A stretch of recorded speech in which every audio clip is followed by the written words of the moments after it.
அனைத்து உரிமை குரல் நண்பர்களுக்கும் வணக்கம். நாம் தமிழ் கட்சியின் தலைமை ஒருங்கிணைப்பாளரான சீமான எதனால ரொம்பவே பண்புள்ள அரசியல்வாதி அப்படின்னு சொல்றாங்க அப்படின்னு உங்களை நிறைய பேருக்கு கேள்விகள் இருக்கலாம். இந்த கேள்விகளுக்கு பதில் தான் பார்த்தீங்கன்னா இந்த வீடியோவில் இருக்க போது வாங்க பார்க்கலாம்.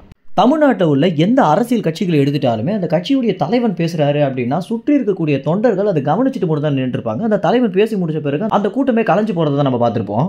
ஆனா சென்ற வாரம் ஒரு கல்லூரி விழாக்கு சென்ற சீமானவர்களுக்கு பார்த்தீங்கன்னா விருது கொடுத்து முடிச்ச பிறகு அந்த இடத்துல செய்தியாளர்கள் சந்திப்பு நடந்துருந்துச்சு.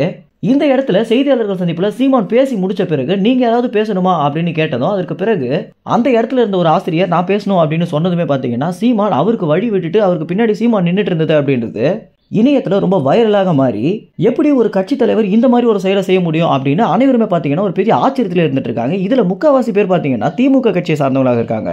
இது வரைக்கும் அரசியல் வரலாற்றிலேயே இந்த மாதிரி ஒரு தலைவன் பேசி முடிச்ச பிறகு அதற்கு பிறகு ஒரு நபரை பேச விட்டு அவருக்கு பின்னாடி காத்திருந்தது அப்படின்றது நடந்ததே இல்லை அப்படின்றதான் தமிழ்நாட்டில் இருக்கக்கூடிய அரசியல் விமர்சகர்கள் சொல்லக்கூடிய தகவலாக இருக்கு.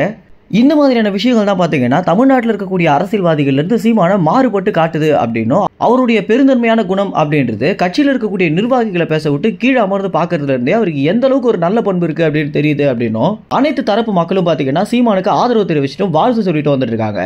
தமிழ்நாட்டில் இருக்க அரசியல்வாதிகள் சீமானை பார்த்து எதையோ காப்பி அடிக்கிறாங்க. இந்த மாதிரியான ஒரு சில நல்ல குணங்களையும் காப்பி அடிச்சாங்க அப்படின்னா ரொம்பவே நல்லா இருக்கும் அப்படின்னு தான் தமிழ்நாட்டில் இருக்கக்கூடிய மக்கள் சொல்லக்கூடிய கருத்தாக இருக்கு. இப்பெல்லாம் பார்த்தீங்கன்னா மக்கள் அவங்களுடைய கருத்தை சொல்லணும் அப்படின்னா இந்த ட்விட்டர் தளம் அப்படின்றது பெரிதளவில் உபயோகமாகவே இருக்கு.